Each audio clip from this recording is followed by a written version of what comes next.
describe what you saw from Jimmy. Please just describe it. What you're seeing from him right now. I'm seeing a broken quarterback mentally. That's what I'm seeing. I'm seeing he doesn't seem to have confidence in himself. He doesn't seem to have confidence in his body. And if you look at the first or second sack of the game, it felt like just ate the sack. It was on a 3rd and 5 or 3rd and 4. He felt the guy coming, and I think he went down prematurely. And he went down so prematurely, he nearly escaped the sack because he kind of like crawled out of there, and I think he was surprised to even escape it.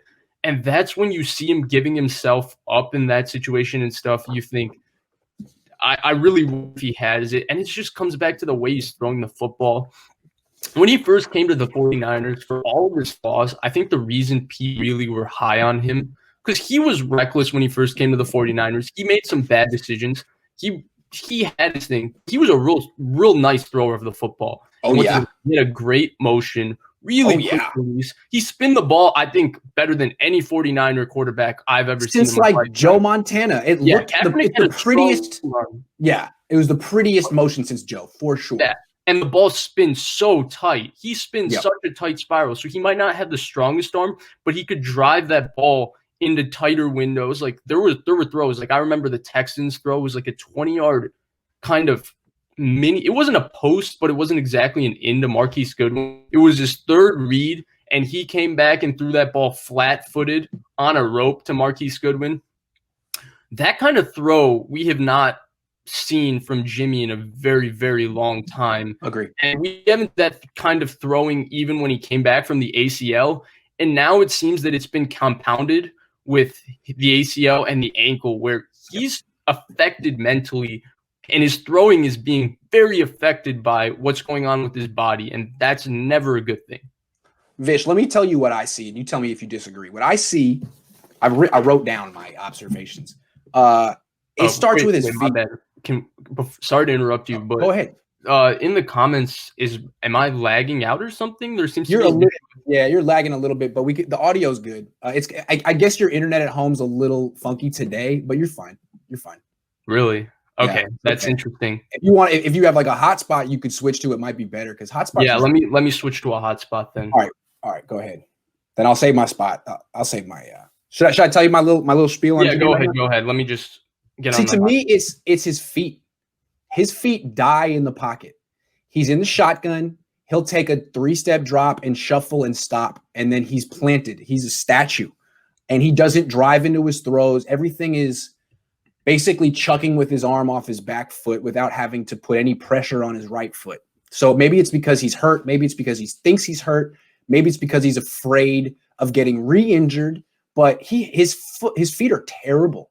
And it doesn't reflect well on Kyle Shanahan, on the quarterback coach Shane Day, or on him. I mean, it looks sloppy.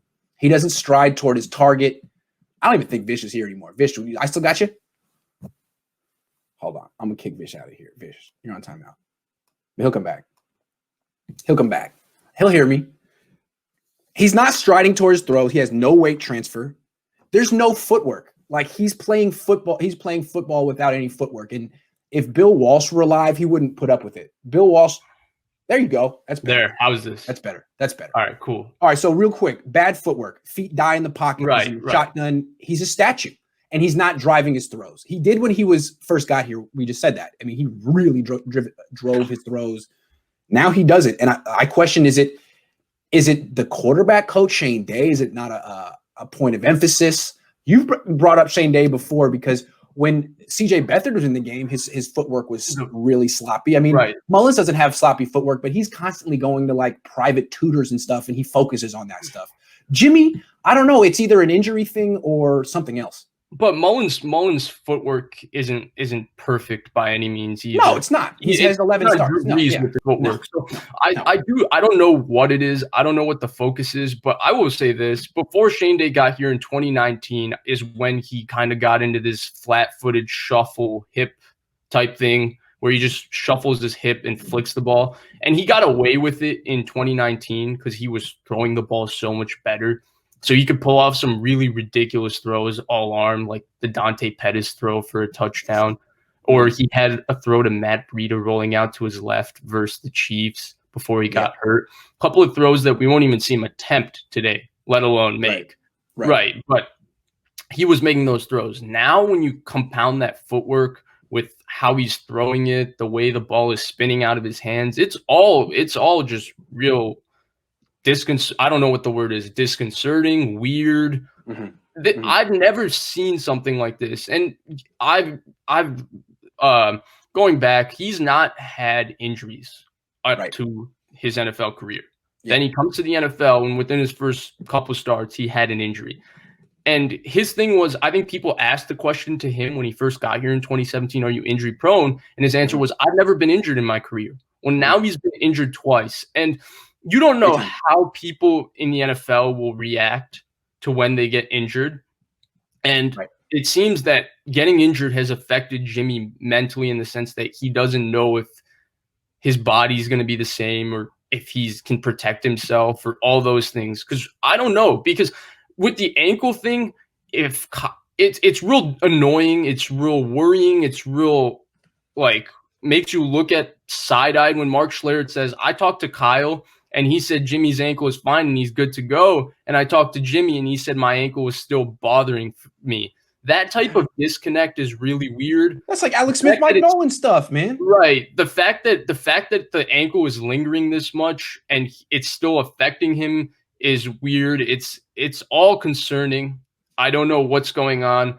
But what I do know is that I think the best decision, I think we've come to this conclusion before, I think the best decision for Jimmy Garoppolo and the best decision for the 49ers is just to part ways. I think Jimmy needs to go somewhere where he can get healthy and find himself again the way Nick Foles did after the Rams and sat with Andy Reid in Kansas City for 1 year.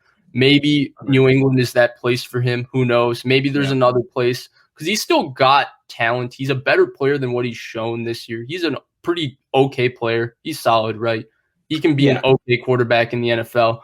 And so I think he needs that opportunity to go do that. And I think the Niners need to find somebody who can best utilize Kyle. And that means you need a star quarterback to make sure that you're making up for, you can prop up what Kyle is doing and really highlight how good he is as a play caller. Before we move on from Jimmy, let's stick with him a little bit longer.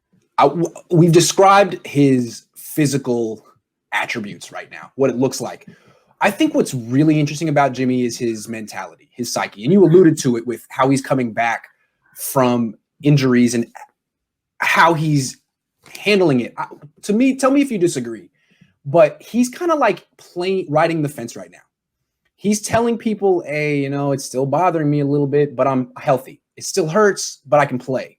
I'm not on the injury report, but it's bothering me. So it's like, I want you to know that I'm gutting it out. I want you to grade me on another scale. Like I want the Purple Heart of courage for going out on the field and playing below 100%. And to me, it's like, don't do that. Either you're healthy enough to play and go play like you're healthy and get graded on the same grade scale that everyone else is. And if you play poorly, you get benched, or tell Kyle that you're hurt. Like you tell Mark Schlereth that you're hurt and say, Kyle, you got to give me 2 weeks, man. I'm sorry that the season's on the brink. It's not my fault. You got to give me 2 weeks. I'm only hurting the team right now by doing this. That's where I think he's kind of like begging for the Purple Heart of courage right now. I can't give him that. I don't know what's in his body. I don't know if it's really hurting him or not. I'm not going to comment on whether the injury is valid or not. It's valid. I'm not saying it's not valid. I'm just saying it seems like he thinks he's hurt. I know. He's hurt. And if he says it's valid to me. My issue is as you said, playing this kind of wishy-washy line of I'm hurt, but I'm playing. Because to me, if you're hurt, we can't give you the excuse of you're playing bad because you have an injury. The Niners have only 16 games in a season, and they have to be able to prove themselves to get a playoff spot and be contenders for at least 10 of them. Yep. Right? So you need to win at least 10 games. And if he's wishy-washy on his health I think if it's affecting him, then that means he wasn't right for the Dolphins game, the Rams game, the Patriots game, and now this. That's 4 games where his health has been up in the air when he's your starting quarterback. And real quick, last year, the whole conversation was, hey, it's his first year off a torn ACL. So he had another excuse last year. Like he's not driving his throws, but just wait till next year. I mean, it's always the excuse with him. And last year he talked about it always. Like you asked Kyle said he was good to go in July. Right. Well, Jimmy in December is talking about how, it's still on my mind, but it's getting better. It's just about working with it. That's what I'm saying, man. Like, and the thing is, throws this thing there, but the thing with Jimmy is like, you can love the way he throws. You can love his leadership. You can love literally everything about that guy. And I think Bill Belichick did. But if you determine that he's going to be injured a lot and missing games, then kind of everything else is moot. It's a requirement. I'm sorry. It's a requirement for a starting quarterback to play 16 games. It's just a requirement. Look at Derek Carr. He could pull it off. And Derek Carr's nothing special, is he? Yeah, he's a good player. He's good. He's good. He's not special. You're not necessarily going to win a Super Bowl with him. I like Derek Carr's talent. I've been kind of enamored with Derek Carr's talent for a while, so I've kind of stuck by him. I like his mobility. I don't like his personality. Yeah, that's what it's real tough to defend when he's talking about boxing Max Kellerman and Stephen A. Like, you don't want that. He's got some Mike McGlinchey in him.